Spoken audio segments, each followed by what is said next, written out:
مطالعے کا سلسلہ کیا ہے؟ جو سب سے پہلی 4 وحییں حضور پر آئی ہیں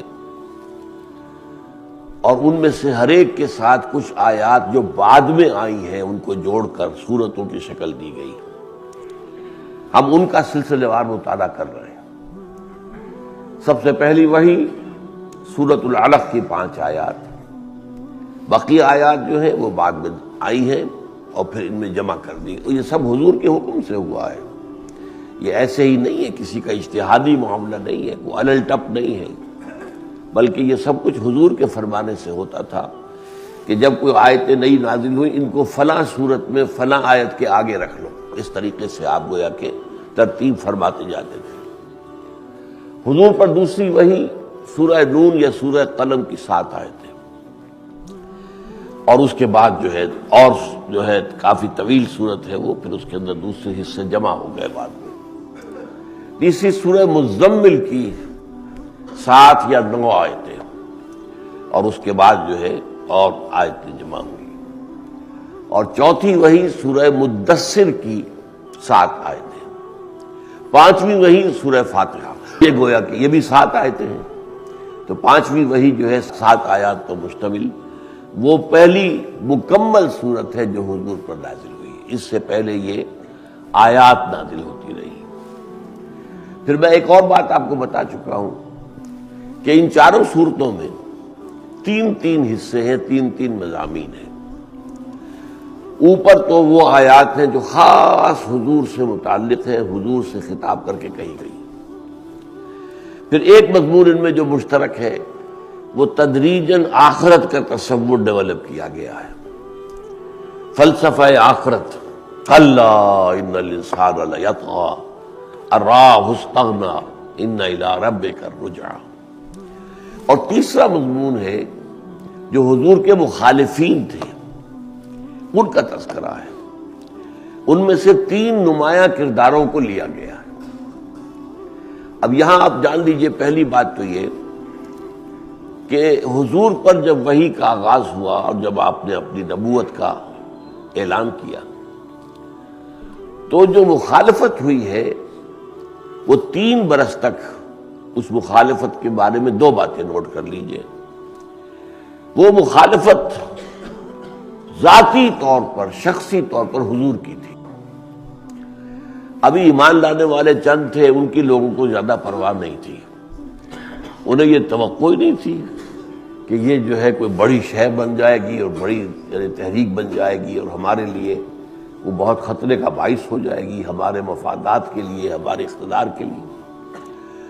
وہ شکل یہ تھی کہ بس وہ اس میں جو اصل مرکزی شخصیت ہے اگر کسی طرح اس کو داغدار کر دیا جائے، اس کی کریڈیبلٹی ختم کر دی جائے، یا یہ کہ اس کی ول پاور کو کرش کر دیا جائے، اتنا اس کا ساتھ کیا جائے معاملہ کہ ان کی قوت ارادی جواب دے جائے، تو باقی سب خود بخود ٹھیک ہو جائیں گے۔ تو اصل میں تو جو ہے اس تحریک، اس دعوت کی اصل جڑ اور بنیاد تو حضور کی شخصیت ہے۔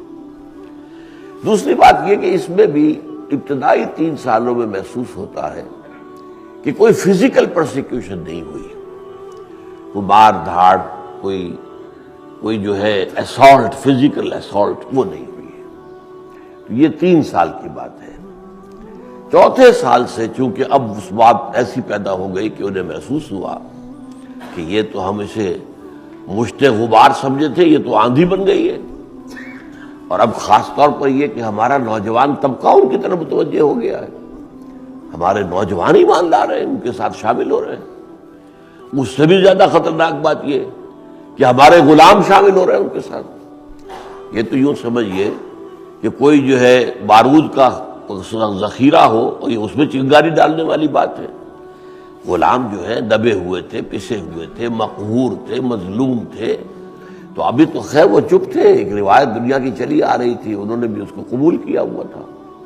لیکن اگر ان کے اندر یہ نئی دعوت آ گئی اور انہیں اپنے تشخص کا احساس ہو گیا تو پھر یہ کیا کریں گے؟ بارود پھٹے گا، دھماکہ ہو جائے گا۔ لہذا اس کے بعد جو پرسیکیوشن شروع ہوئی ہے وہ فزیکل پرسیکیوشن، مار دھاڑ، بھوکے رکھنا، نوجوانوں کو خاص طور پر زنجیروں میں باندھ کر گھروں میں ڈال دینا، فاقے دینا، کھانے کو نہ دینا، مارنا، اور خاص طور پر مارنے کا عمل جو ہے وہ غلاموں کے ساتھ ہوا۔ ظاہر بات ہے کہ ان کو تو کوئی پروٹیکشن تھی نہیں، نوجوانوں کو بھی ہوا، مارا گیا، اس لیے کہ نوجوانوں پر بزرگوں کو حق ہوتا ہے۔ بزرگ جو ہے وہ جو کچھ چاہے کر لے، باپ جو چاہے کر لے، چچا جو چاہے کر لے، لیکن یہ کہ غلاموں کو معاملہ تو بہت ہی آگے تھا، ان کا تو سرے سے کوئی حق ہی نہیں تھا۔ جو ان کے آقا تھے وہ مالک تھے، اس معاشرے میں تو انہیں اختیار تھا، جب چاہے اپنے غلام کو ذبح کر دیں، مار دیں، کوئی ان سے پوچھنے والا نہیں تھا۔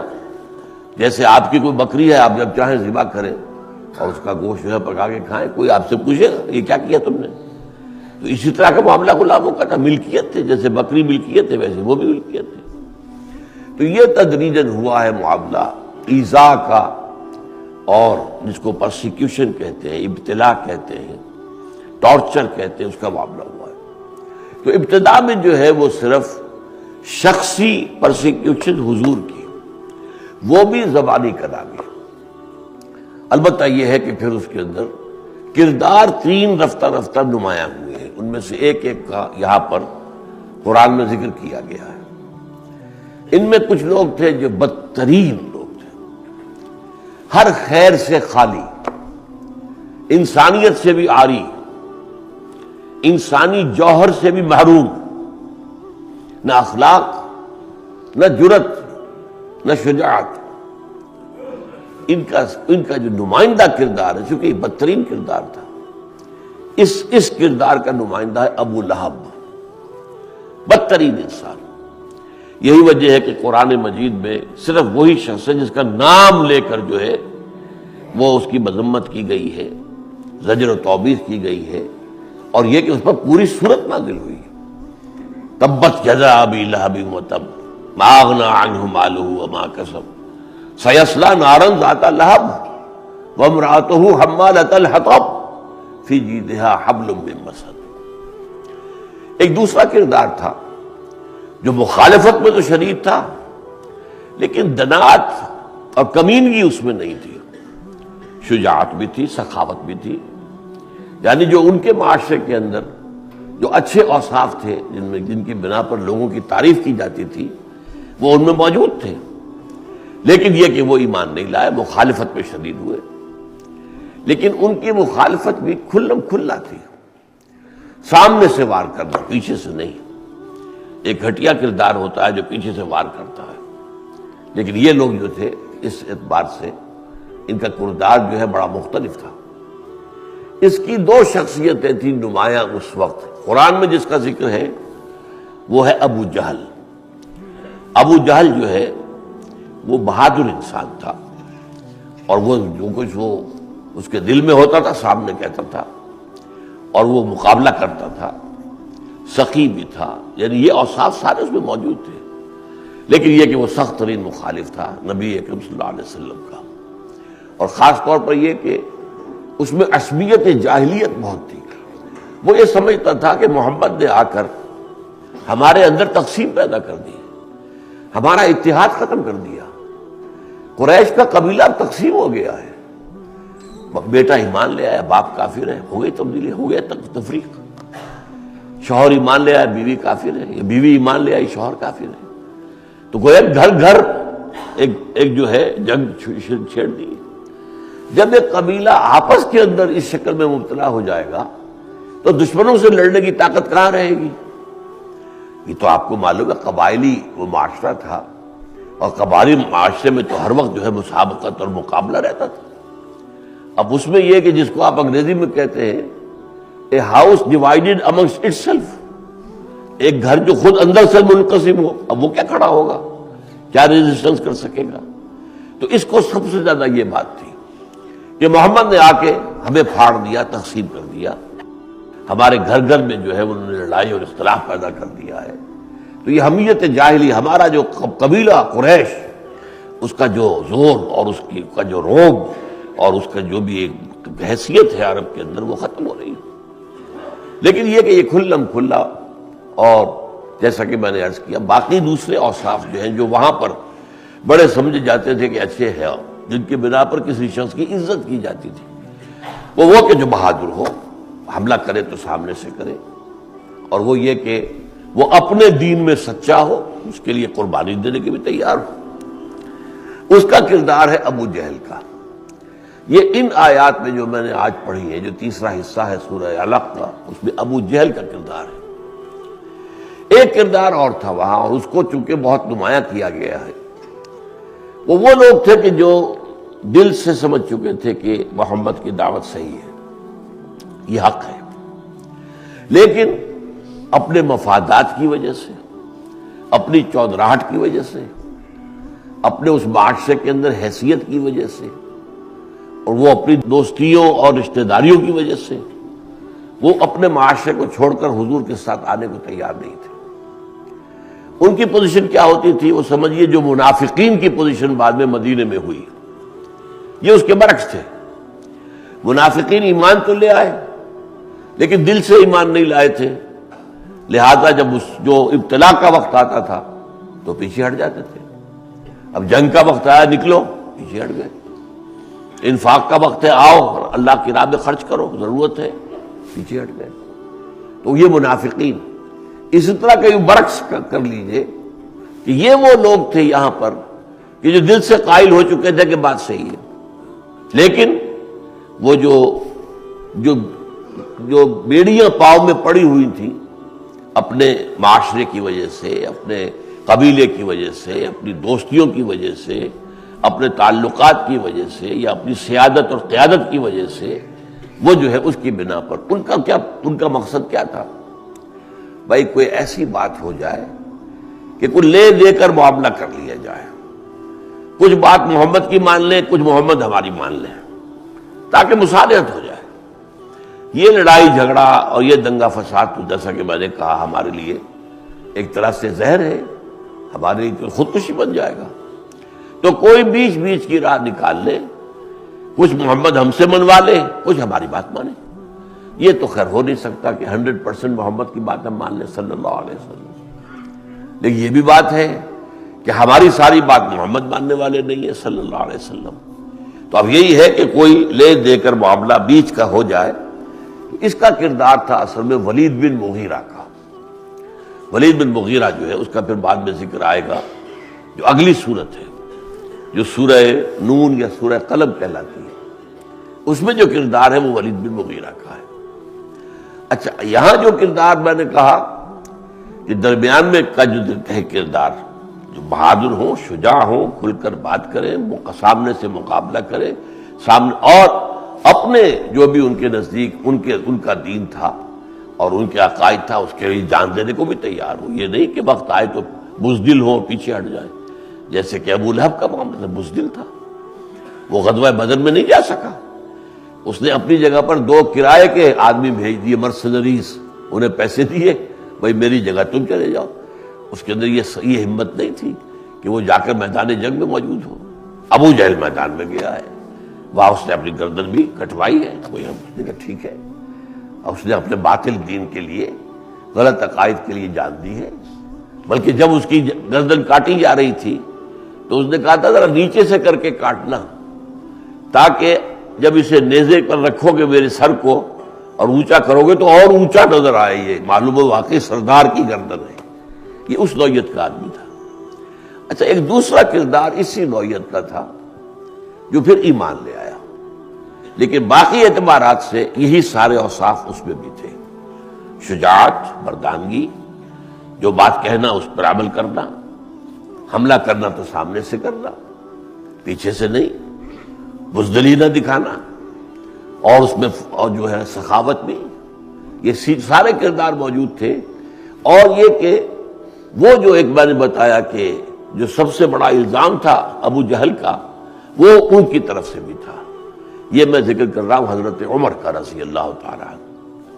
ان میں بھی یہ تھا کہ یہ گھر گھر جو ہے لڑائی چھڑوا دی محمد نے صلی اللہ علیہ وسلم، اور آپ کے علم میں ہے کہ وہ تو اب معاملہ ٹنٹا ختم کرنے کے لیے، ٹنٹا مکانے کے لیے وہ تو تلوار لے کر دنگیر چلے تھے کہ آج میں محمد کا خاتمہ کر دوں گا صلی اللہ علیہ وسلم، تاکہ یہ روز کی کل کل جو ہے ہمارے ہاں جو ہو رہی ہے، جب خلش ہو رہی ہے، گھر گھر میں جنگ چھڑ گئی ہے، یہ ختم۔ وہ دوسری بات ہے کہ وہ جو دعا تھی حضور کی میں بعد میں بیان کروں گا، اللہ تعالیٰ نے ان کے بارے میں قبول کر لیا۔ بہرحال یہ جو کردار ہے ابو جہل کا، اس کے بارے میں بھی یہ دو باتیں نوٹ کر لیجئے۔ بلکہ ایک بات بڑی اہم ہے سیرت النبی کے اعتبار سے، حضور صلی اللہ علیہ وسلم کو گویا کہ اللہ تعالیٰ نے کچھ عرصے تک کفار کے حوالے کر دیا تھا کہ جس طرح چاہو تکلیف دے کر انہیں آزما لو۔ ہمارے نبی کے کردار میں کوئی کچا پن ہے، کوئی کمزوری ہے، کوئی مخالفت سے پیچھے ہٹ جانا اس کے لیے ممکن ہے؟ دیکھ لو 10 سال تک۔ اس کے بعد ٹرننگ پوائنٹ آیا ہے اور وہ ہے یوم طائف۔ طائف پر حضور کی تکلیف جو ہے کلائمیکس کو پہنچ گئی، کلائمیکس۔ اس وقت تک حضور نے اللہ تعالیٰ نے حضور کو کبھی بھی کوئی معجزانہ طریقے سے، ما فوق الفطری طریقے سے بچایا نہیں۔ اس کی حکمت یہ جو میں بیان کر رہا ہوں، یہ مولانا سید مناظر حسن گیلانی رحمۃ اللہ علیہ، ایک بڑی عظیم شخصیت گزرے ہیں ہندوستان میں پچھلی صدی میں، ان کی کتاب ہے النبی الخاتم، بڑی چھوٹی سی کتاب لیکن سیرت کی بڑی بڑی والیوم پر بھاری ہے۔ اس میں آپ کو سیرت کا فلسفہ ملے گا جا بجا۔ یہ بات انہوں نے لکھی ہے کہ جب طائف کے اندر انتہا ہو گئی کہ حضور گئے تھے یہ امید لے کر کہ شاید وہاں کا کوئی بڑا سردار وہ ایمان لے آئے، یہ مکے والے تو اب طے کر چکے مجھے قتل کر دیں گے، اس لیے کہ ابو طالب کا انتقال ہو گیا، بنو ہاشم کی جو سپورٹ مجھے حاصل تھی وہ ختم۔ اب تو بنو ہاشم کا سردار جو ہے ابو لہب ہے، وہ تو میرا جانی دشمن ہے خود پہلے سے، حالانکہ چچا ہے، ابو طالب بھی چچا تھے، انہوں نے سپورٹ دیے رکھی، اگرچہ ایمان تو نہیں لائے، سپورٹ دیے رکھی۔ وہ جو وہاں گئے ہیں 3 دن وہاں جو گزرے ہیں، وہ تکلیف اور مصیبت جس کے پاس گئے اس نے انتہائی جو ہے توہین آمیز، اچھا آپ کو اللہ نے رسول بنایا، اللہ کو کوئی اور نہیں ملا تھا تمہارے سوا؟ تم یتیم مفلس قلاش آدمی، تمہارا تو باپ مر گیا تھا تمہاری پیدائش سے بھی پہلے، اور تمہارے پاس تم کو چھوڑ کے نہیں گیا تھا باپ، تمہارے پاس کوئی وراثت نہیں تھی، نکل جاؤ۔ انا للہ و انا الیہ راجعون۔ ایک دوسرے کے پاس گئے، انہوں نے کہا فوراً چلے جاؤ یہاں سے، اس لیے کہ ہو سکتا ہے میں تمہاری کوئی توہین کر بیٹھوں، اور تم واقعی اللہ کے نبی ہو تو پھر میں تو مارا گیا، لے جاؤ اور چلے جاؤ، میں اس کو زیادہ دیر برداشت نہیں کرتا۔ یہ جواب ملے، یوں سمجھیے تیر کی طرح کلیجے سے پار ہو جانے والے جواب۔ اس کے بعد جو ہے آپ باہر نکلے ہیں تو انہوں نے اشارہ کر دیا چھوکروں کو، یہ جو اسٹریٹ ارچنز کہلاتے ہیں، کہ ذرا ان کی خبر لو، یہ نبوت کے دعوے دار بن کر آئے۔ اب ان پر پتھراؤ ہو رہا ہے، چھوکروں نے گھیر رکھا ہے اور تالیاں بجا رہے ہیں، اور یہ کہ سیٹیاں بجا رہے ہیں، تالیاں بجا رہے ہیں، وہ ادھر سے پتھر مار رہا ہے، ادھر سے مار رہا ہے۔ ساتھ صرف ایک آدمی تھے، حضرت زید بن حارثہ، وہ سامنے آتے تھے کہ پتھر روک لے تو پیچھے سے پتھر آ رہے ہیں، پیچھے آتے تھے کہ مجھ پر آئے پتھر حضور پر نہ آئے تو آگے سے آ رہے ہیں۔ آپ کا لہو لہان ہو گیا جسم، اتنے جو ہے وہ خون جو بہا ہے کہ جوتیوں میں جا کے جم گیا۔ اس وقت پھر آپ کے دل سے جو دعا نکلی ہے، تھوڑی دیر کے بعد آپ جا کر ایک باغ کے اندر پناہ گزین ہو گئے، وہاں جو دعا نکلی ہے، اللہم الیک اشکو ضعف قوتی وقلت حیلتی وہوانی علی الناس، اے اللہ تیری جناب میں فریاد لے کر آیا اپنی قوت کی کمی کا، اپنے وسائل کی کمی کا، اور یہ جو توہین ہو رہی ہے، یہ جو میری بے عزتی ہو رہی ہے لوگوں کے سامنے، حوانی علی الناس، الی من تکلونی، کس کے حوالے کر دیا ہے مجھے؟ ذرا نوٹ کیجیے الفاظ، الی من تکلونی، الی بعید یتجہمنی اور الی عدو ملکت امری۔ آپ نے لوگوں کو چھوٹ دے دی ہے کہ مجھ کے اوپر ہجوم کرے، مجھ سے جو چاہے سلوک کرے، اور جو میرے دشمن ہیں دور کے ہیں انہیں مجھ پر دے دی ہے ساری سارا اختیار دے دیا ہے، مجھے ان کے حوالے کر دیا. لیکن اس فریاد کے بعد پھر وہ مقام عبدیت جو ہے وہ لوٹ کر آیا. ان لم یکن علی غضبک فلا ابالی. اے اللہ اگر تو ناراض نہیں ہے تو پھر مجھے کوئی پرواہ نہیں، ٹھیک ہے، سر تسلیم خم ہے جو مزاج یار میں آئے. مجھے تو اگر ہے تو احساس اور اگر ڈر ہے تو یہ کہ تو ناراض تو نہیں ہو گیا، یہ سارا جو کچھ میرے ساتھ ہو رہا ہے تیری ناراضگی کا مظہر تو نہیں. بہرحال یہ ہے پوائنٹ. مولانا مناظر حسن گیلانی رحمۃ اللہ علیہ کہتے ہیں یہ پوائنٹ ہے جس کے بعد ٹرننگ پوائنٹ ہو گیا. اس کے بعد سے اللہ تعالیٰ نے اپنے نبی کی معجزانہ طور پر تحفظ کیا ہے.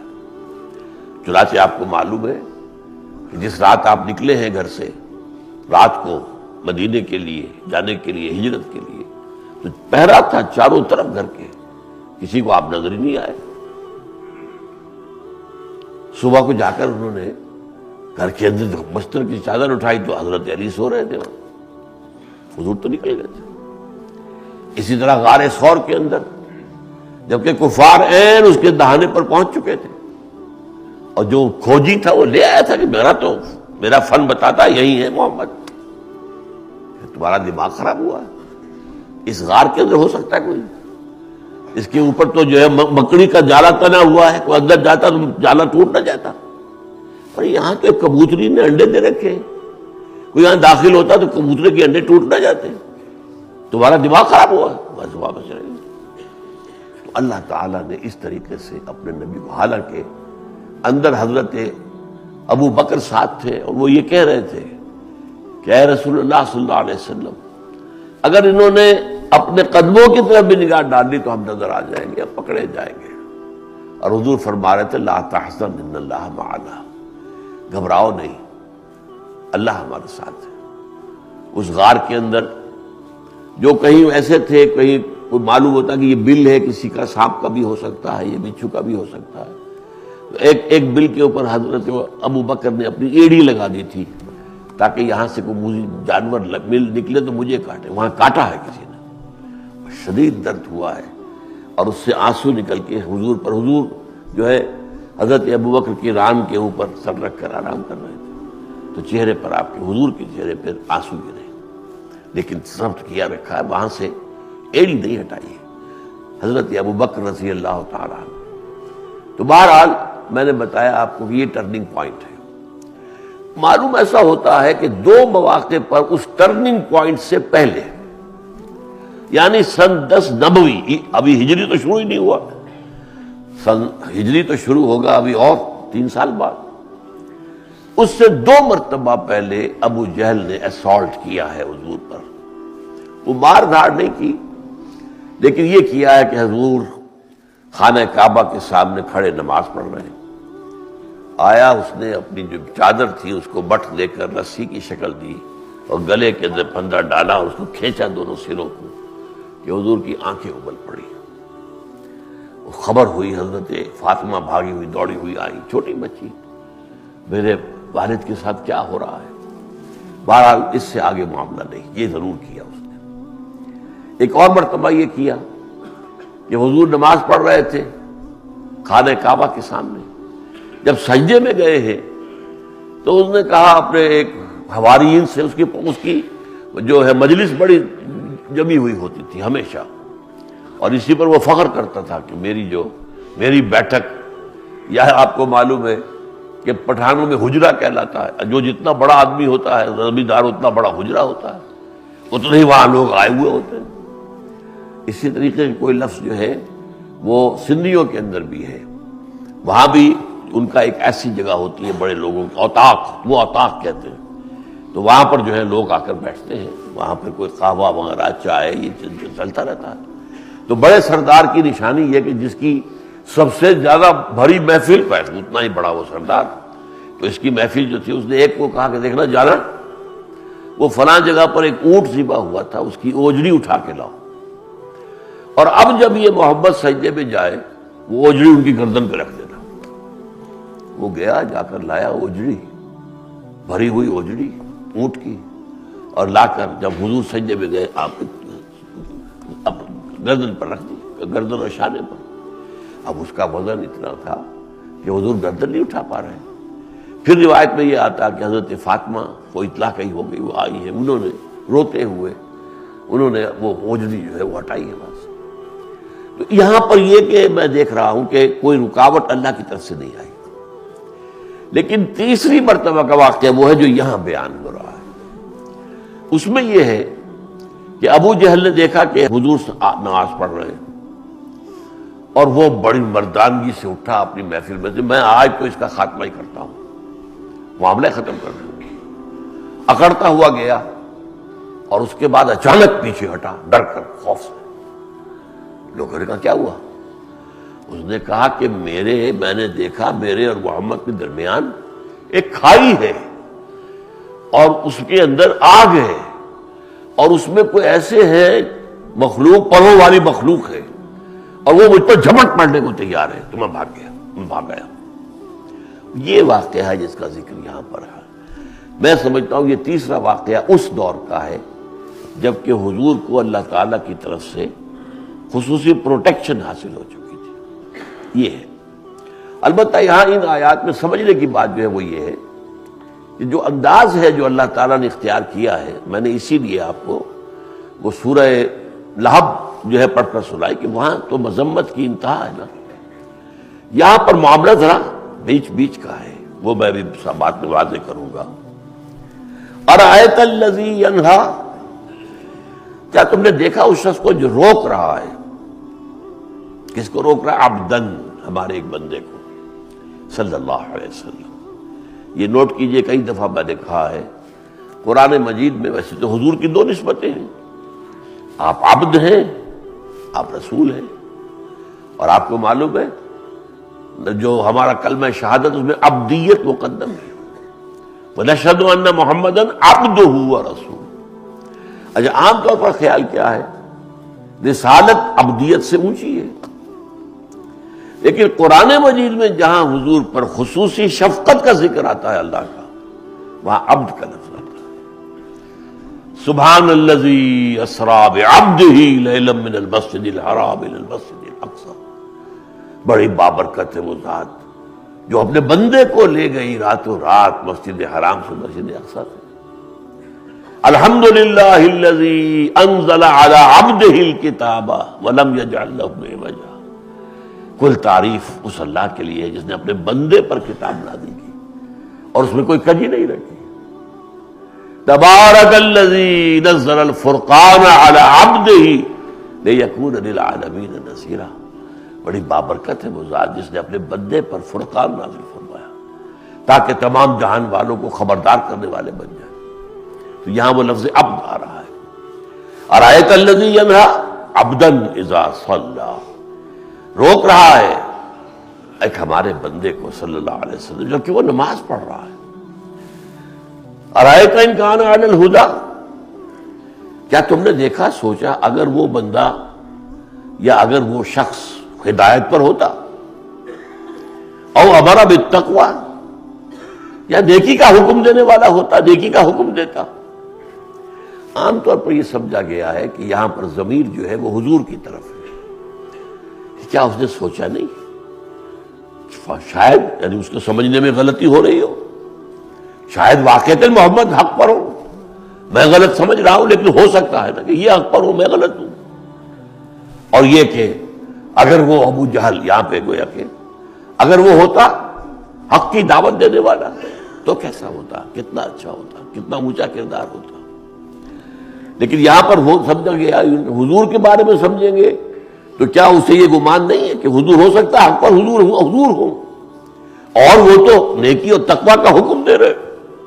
اگر حضور سے متعلق سمجھا جائے، میرے نزدیک یہ ابو جہل سے متعلق ہے. یہ شخص جو اس میں اچھے اوصاف بھی ہے، یہ سخی بھی ہے، یہ شجاع بھی ہے، اگر یہ ہدایت پر ہوتا اور نیکی اور تقوی کا حکم دے رہا ہوتا تو کیا ہوتا، کتنا اونچا مقام ہوتا. اب یہاں ذرا نوٹ کر لیجئے، میں نے اسی لیے ابتدا میں تمہیدی میں بتا دیا آپ کو کہ یہ شخصیت اور حضرت عمر کی شخصیت تقریباً پیرلل ہے. اب اس کا جو ہے لوگ مجھ سے ثبوت مانگیں گے، ظاہر بات ہے اتنی بڑی بات میں کہہ رہا ہوں، لوگ سوچ بھی نہیں سکتے کہ حضرت عمر اور ابو جہل برابر کی شخصیت ہو سکتے، ناممکن۔ اس لیے کہ ہمارے سامنے تو عمر وہ ہیں جو ایمان لا چکے، ایمان لانے سے پہلے عمر کیا تھے؟ ان کا نقشہ بالکل وہی تھا جو ابو جہل کا تھا، سخی بھی، شجاع بھی، لیکن سخت جو ہے اجڑ بھی، لڑاکا بھی، یہ چلتے ہوئے آدمی کو کندھا مارنا، یہ جو ہوتا ہے آپ کو معلوم ہے، یہ جو ایک ہوتا ہے اپنی گھمنڈ، اپنی طاقت کا، اپنی قوت کا، یہ سارے اوصاف ان میں تھے۔ اور ابو جہل اور یہ دونوں ہم وزن شخصیتیں تھیں۔ ثبوت حضور نے دونوں کو پیش کیا ہے ایک دعا میں رات کے وقت، اے اللہ عمر ابن ہشام یا عمر ابن الخطاب میں سے ایک کو تم میری جھولی میں ڈال دے۔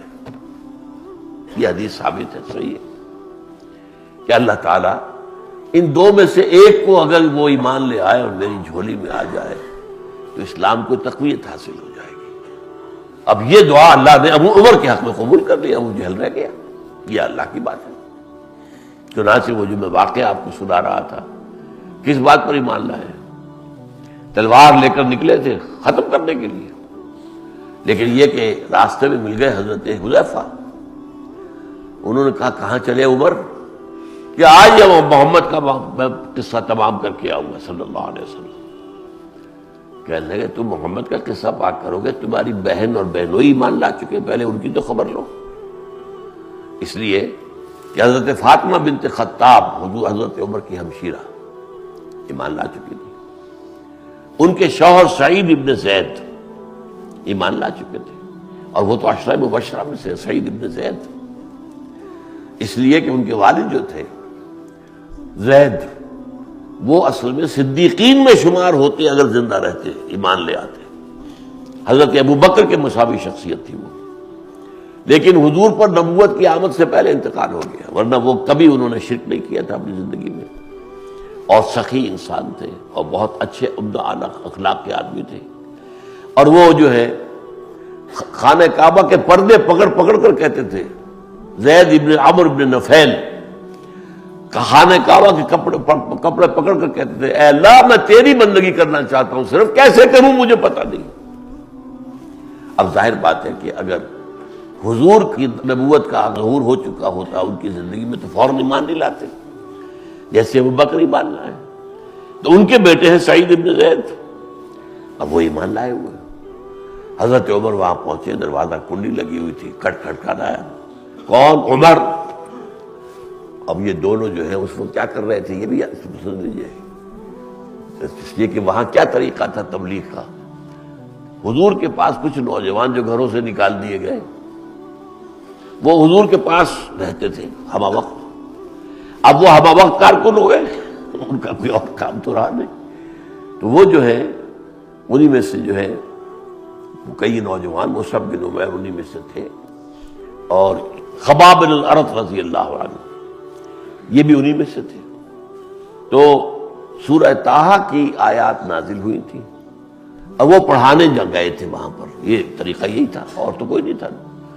تو وہ جو یہ لوگ تھے نوجوان، یہ پھر جاتے تھے اور اہل ایمان کے گھروں پر جا کر پھر انہیں وہ آیات، بھائی اب یہ آیات نازل ہوئی ہے، تو وہ انہیں تلقین کرتے تھے، یاد کراتے تھے، یہ کام ہو رہا تھا۔ اب انہوں نے فوراً اٹھ کر جو ہے حضرت خباب کو تو انہوں نے کہیں چھپایا، اس کے بعد دروازہ کھولا۔ کیا کر رہے تھے؟ کیا پڑھ رہے تھے؟ اب یہ کہ کیا کریں، حضرت عمر سے کیسے جھوٹ بولے؟ کہا ہمیں کتاب پڑھ رہے تھے، یہ اچھا دکھاؤ کیا ہے؟ نہیں تم ہاتھ نہیں لگا سکتے عمر۔ بہن نے کہا تم مشرک ہو، نجس ہو، یہ پاک کلام ہے، تھپڑ مارا بہن کے۔ بہن نے کہا کہ عمر چاہے تم ہمیں ہلاک کر دو، اب ہم اس دین کو چھوڑنے والے نہیں ہیں۔ بس یہ جملہ ہے جس پر عمر کی تقدیر بدل گئی۔ یہ صنف نازک، یہ لڑکی، یہ عورت، اور اس کو میں نے یہ تھپڑ مارا ہے، اور یہ تیار ہے ہلاک ہونے کے لیے، دین نہیں چھوڑیں گے، ایمان لے آئے۔ پھر کہا اچھا اب تو مجھے پڑھاؤ، نہیں نہاؤ غسل کرو۔ اس کے بعد یہ ہے کہ انہیں پھر وہ سورۃ طٰہٰ کی آیات پڑھائی گئی. اب وہ گئے وہاں پر، تلوار جو ہے حضور کے جدر پر گئے، وہاں دستک دی کون؟ عمر. صحابہ کچھ جو تھے وہاں پر، کوئی نوجوان تھے، کچھ اور تھے، گھبرا گئے. حضرت حضور نے فرمایا نہیں، دروازہ کھول دو، مسکراتے ہوئے. اب وہ اندر داخل ہوئے ہیں تو تلوار جو ہے گلے میں لٹکا رکھی تھی. کیا تو تلوار ہاتھ میں کھینچی ہوئی تھی، یہ گلے میں لٹکانا یہ غلاموں کا ایک کام سمجھا جاتا تھا.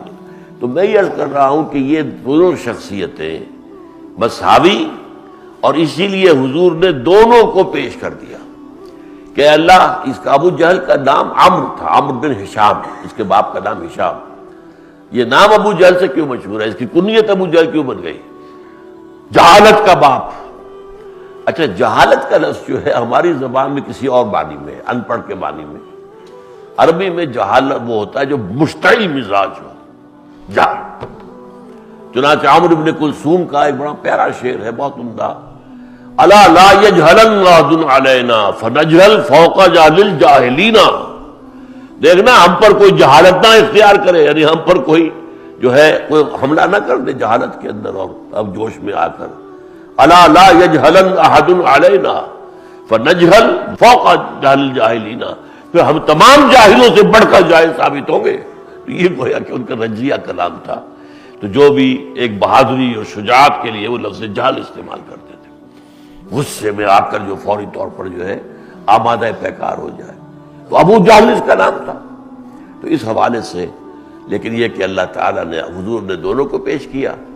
ہشام، عمرو بن ہشام یا عمر ابن خطاب. یہ لفظ عمر ہے، یہ عمر ہے، ان دونوں میں فرق ہے. عام طور پر ہمارے لوگ جو ہے حضرت عمرو ابن العاص کو بھی عمرو پڑھتے ہیں، عین چونکہ لگا ہوا ہے، عمرو واو ہے آگے نہیں ہے، لیکن یہ کہ یہ عمر ہے. عمر کا لکھنے کا طریقہ وہ ہے، پڑھنے کا طریقہ جو عمر. حضرت عبداللہ ابن عمرو ابن العاص رضی اللہ تعالی عنہما. اور عمرو ابن العاص بہت بڑے سردار تھے اور بڑے فاتح تھے مصر کے، اور پھر گورنر رہے. تو یہاں کہا جا رہا ہے، ارأیت، کیا تم نے سوچا اگر یہی شخص ابو جہل اگر ہدایت پر ہوتا تو کیا ہوتا؟ عمر بنتا، فاروق بنتا، او امر بالتقوی، اور یہ یا کہ تقوی کا، نیکی کا، بھلائی کا حکم دیتا، جیسے ہمارا بندہ رسول دے رہا ہے. جیسے ہر جو بھی شخص ایمان لاتا تھا وہ اس کام میں لگ جاتا تھا. جو بھی ایمان لایا وہ داعی بن گیا، مبلغ بن گیا. ارأیت ان کذب وتولی، کیا تم نے دیکھا اگر یہ جھٹلا رہا ہے، نفی کر رہا ہے، محمد کو جھوٹا کہہ رہا ہے، وتولی، اور پیٹ موڑ رہا ہے. الم یعلم بان اللہ یرا، کیا وہ جانتا نہیں ہے کہ اللہ دیکھ رہا ہے؟ اللہ کو تو مانتے تھے نا، اللہ کے منکر نہیں تھے. وہ تو دوسری بات یہ ہے کہ انہوں نے اللہ کے ساتھ چھوٹے چھوٹے الہ ملا دیے تھے، چھوٹے چھوٹے خدا. بڑا خدا تو ایک ہی تھا، اللہ. اللہ اس کے ساتھ تو کوئی نہیں تھا. قرآن میں آتا ہے بار بار، وَلَئِن سَأَلْتَهُم مَّنْ خَلَقَ السَّمَاوَاتِ وَالْأَرْضَ لَيَقُولُنَّ اللَّهُ. اگر اے نبی آپ ان سے پوچھیں گے مشرکوں سے کس نے پیدا کیا آسمان اور زمین، تو یہ کہیں گے اللہ نے کیا. اس میں کوئی شک نہیں تھا. ہاں اللہ کے کوئی نائب ہیں یا کچھ منہ چڑھے جیسے مصاحب ہوتے ہیں، کسی بڑے بادشاہ کے جو ہے کوئی مصاحبین ہیں، تو مصاحب کی بات تو نہیں ڈال سکتا نا بادشاہ، اپنا مصاحب ہے. یا پھر کوئی اس کے جو ہے نائبین ہیں، تو نائبین کی بات بھی ماننی پڑتی ہے. تو یہ ہے اصل شرک جو دنیا میں رہا ہے. دنیا میں کبھی بھی یہ نہیں ہوا کہ اللہ کا سرے سے انکار کیا گیا ہو، اللہ کو مان کر آلہہ. اسی طرح ہندوؤں کے ہاں کیا ہے، مہادیو وہ ایک ہی ہے، دیوی دیوتا یہ بہت ہے، بے شمار ہے، ان کی گنتی نہیں ہو سکتی. انگریزی میں کیا ہے، بڑے جی سے لکھا جائے گا گاڈ، وہ ایک ہی ہے. وہ اومنی پریزنٹ، اومنیشینٹ، اومنی پوٹنٹ، علی کل شیء قدیر، بکل شیء علیم، معکم اینما کنتم، ہر جگہ موجود ہے. وہ ایک ہی ہے، وہ دو نہیں ہے. لیکن چھوٹے جی سے لکھے جاتے گاڈز اینڈ گاڈیسز، یہ دیویاں اور دیوتا ہیں. ان جیسے ہندوؤں کے دیوی اور دیوتا ہیں. تو وہاں پر بھی یہ تھا کہ اللہ کو تو مانتے تھے. الم یعلم ان اللہ یرا، کلا لئن لم ینتہ، کوئی نہیں، اگر یہ باز نہ آیا لنصفعا بالناصیہ، تو اس کی پیشانی کے بال پکڑ کر گھسیٹا جائے گا، ناصیۃ کاظمۃ خاطئہ، یہ پیشانی جو جھوٹی ہے، خطا کار ہے، فلیدع نادیہ، تو پھر پکار لے اپنی پارٹی، اپنی مجلس کے لوگ جو اپنے پاس بیٹھے ہوئے ہیں، اس کی بیٹھک کے اندر، اس کے اوطاق میں یا اس کے حجرے کے اندر جو بیٹھے، بلا لے سب کو، سندع الزبانیہ، ہم جہنم کے فرشتوں کو بلا لیں گے۔ یہ جہنم کے فرشتے تھے جو کھائی میں اسے نظر آئے، پروں کی مخلوق، پروں والی، اور وہ آگ اس کی کھائی کے اندر تھے، اور جب میں بڑھا ہوں تو مجھ پر وہ ٹوٹ پڑنے کو تیار تھے، تو میں پیچھے ہٹ گیا۔ یہ واقعہ جو ہے یہ سیرت کے اندر موجود ہے، اور وہی در حقیقت ان آیات کی صحیح تعویل ہے، صحیح تعبیر اور صحیح تفسیر ہے۔ کلا لا تطع، کچھ نہیں اے نبی، آپ اس کی بات نہ مانیے، آپ اس کی بات نہ سنیے، واسجد واقترب، اور سجدہ کیے جائیے، اور قریب ہو جائیے، اور قریب ہو جائیے۔ یہ ہے وہ آیت سجدہ جو میں نے سجدہ آپ سے کرا دیا، لیکن اب یہ ہے کہ آپ کو دوبارہ کرنے کی ضرورت نہیں ہے، وہ حق ادا ہو چکا ہے، اس لیے کہ اسی پر ہے وہ حدیث جو ہے حضور کی، کہ بندہ قریب ترین جو ہوتا ہے اپنے رب سے، وہ حالت سجدہ میں ہوتا ہے۔ اقرب ما یکون العبد الی اللہ فی السجود، کیوں کہ یہ صدر حقیقت انسان کی عزت کا مقام اور نشانی ہے، یہیں سے پکڑ کر گھسیٹنا جو ہے ذلت کی بات ہے، پیشانی کے بال پکڑ کر گھسیٹیں گے۔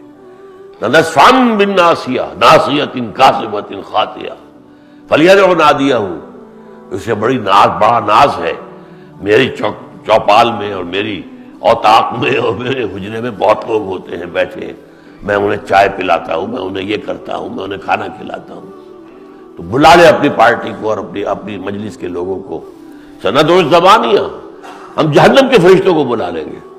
کلا لا تطعہ واسجد واقترب، اے نبی آپ اس کی طرف دھیان نہ دیجیے، پرواہ نہ کیجیے، اس لیے کہ حضور کو اب، جیسا کہ میں نے کہا آپ کو، سن 10 کے بعد جو ہے پروٹیکشن تھی، اب کوئی آپ کا بال بیکا نہیں کر سکتا تھا، اور وہ آپ کی اس وقت بھی ہوئی ہے جبکہ آپ نے نکلے ہیں رات کو، اور پھر یہ کہ غار ثور میں بھی ہوئی ہے۔ تو یہ ہے کردار ایک حضور کے مخالفین میں سے، برسبیل تذکرہ ابو لہب کا بھی آ گیا، وہ ہر اعتبار سے نہایت گھٹیا انسان تھا، اس کے اوپر یہ الزام بھی تھا، اگرچہ اس کے پاس ایک عہدہ تھا، یہ جو چھوٹی سی حکومت تھی مکے کی، یہ سٹی سٹیٹ تھی، ایک ان کا دارالندوہ تھا، پارلیمنٹ تھی، وہ ایک خزانہ تھا ان کا جو کعبے کا خزانہ کہلاتا تھا۔ اب کعبے پر جو لاکھ چڑھاوے چڑھاتے تھے لا کر، جیسے بڑے بڑے مندروں پر، سومناتھ کے مندر کے تہ خانوں میں کتنی دولت تھی، کتنا سونا تھا، تو وہ جو ہے یہ شخص خزانچی یہ تھا، اور مشہور تھا کہ ایک زرعی ہرن جو ہے سونے کا بنا ہوا، وہ کسی نے چڑھایا تھا کعبے پر، اور وہ اس نے وہاں سے چرا لیا تھا، تو غزال زرعی کا چور مشہور تھا، جیسے ہمارے ہاں کبھی چینی چور مشہور ہو گیا تھا، ایک شخص، ایک وزیر تھے جو چینی چور، اب آج کل تو لوگ پتہ نہیں بھول گئے، ورنہ ذرا سی کمی ہوتی تھی، اب یہاں پہ آٹا چور کسی کو کہا نہیں گیا ہے، چینی چور کسی کو کہا نہیں گیا ہے، یہاں تو بجلی بھی چوری ہو چکی ہے، یہاں تو نہ معلوم کیا کچھ ہو چکا ہے۔ بہرحال یہ کردار دو آج آپ کے سامنے آ گئے۔ بارک اللہ لی ولکم فی القرآن العظیم ونفعنی وإیاکم بالآیات والذکر الحکیم۔